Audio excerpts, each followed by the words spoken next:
গ্রীষ্ম বর্ষা পিনিতি ভরসা। হ্যাঁ, পিনিত শপিং সিটি। নমস্কার, আপনারা দেখছেন হুগলি আপডেট। আপনাদের সঙ্গে আমি উষা। আসছি খবরে।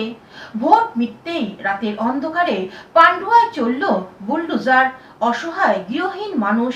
বিধানসভা নির্বাচনের আবহ শেষ হতেই হুগলির পান্ডুয়া বেলপাড় এলাকায় শুরু হলো রেল উচ্ছেদ অভিযান। রাতের অন্ধকারেই বুলডোজার নিয়ে নেমে পড়ে রেল কর্তৃপক্ষ, যার ফলে মুহূর্তের মধ্যে গৃহহীন হয়ে পড়েন বহু পরিবার। স্থানীয় সূত্রে জানা গেছে, নির্বাচন ঘোষণার আগেই রেলপাড়ের বাসিন্দাদের উদ্দেশ্যে উচ্ছেদের নোটিশ জারি করা হয়েছিল। তবে সেই সময় কোনো ভাঙচুর বা উচ্ছেদ অভিযান চালানো হয়নি। এরপর 29 তারিখ দ্বিতীয় দফায় ভোট গ্রহণ সম্পন্ন হওয়ার পরের দিনই আবার নতুন করে নোটিশ দেওয়া হয় রেলের তরফে।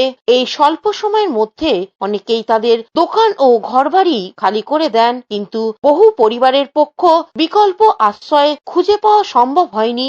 আজ হঠাৎ করেই বুলডোজার নিয়ে উচ্ছেদ অভিযান শুরু হলে চরম বিপাকে পড়েন সেই সব মানুষ। ঘরবাড়ি ভেঙে যাওয়ার তারা একেবারে আশ্রয়হীন হয়ে পড়েছেন। বহু মানুষের চোখের জল, অনেকের রাস্তায় বসেই প্রতিবাদ জানিয়েছেন। স্থানীয় বাসিন্দাদের এক অংশের অভিযোগ, ভোটের আগে আমাদের উচ্ছেদ করা হয়নি, কারণ তখন আমাদের ভোট দরকার ছিল। তাদের দাবি, কয়েকদিন সময় দিলে অত্যন্ত বিকল্পর ব্যবস্থা করা যেত।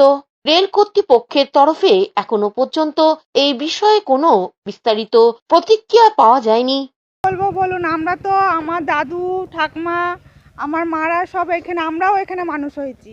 আজকে হঠাৎ দুবার নোটিশ দিয়ে গেছিলো, আমরা জানি ভাঙবে না, মনে হয় রেলের জায়গা, রেল অতটা নিয়ে নিয়েছে, আমাদের একটু ছেড়ে দিয়েছে থাকার জন্য।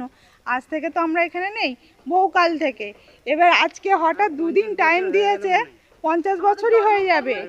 50 বছরই, তার বেশি তো কম না। আমরা যেটুকু, আমরা ছোটোবেলা থেকে এইখানেই জন্ম, এখানেই মানুষ হয়েছি, এইখানে আমাদের গ্রামে হয়তো আশেপাশে বিয়ে শাদী হয়েছে, কিন্তু এই দুদিনের সময়ে তাড়াতাড়ির মধ্যে ভেঙে দিচ্ছে। এক সপ্তাহ টাইম তো মানুষ তো ভেঙে তুলে নিচ্ছে, তার মধ্যে দুদিনে জিসিবি ঢুকিয়ে এরকম ভাঙাটা মানে খুবই মানে একটা সাধারণ ভালো লাগছে না। মানে বাচ্চা নিয়ে। হুগলি থেকে সুমন চক্রবর্তী ও চন্দনা দত্তের রিপোর্ট, হুগলি আপডেট। রাত পোহালেই ভোট গণনা। আগামীকাল গোটা রাজ্যের সঙ্গে হুগলিতেও ভোটের ফলাফল ঘোষণা হবে। হুগলির HIT কলেজে ভাগ্য নির্ধারণ হবে রাজনৈতিক দলগুলির।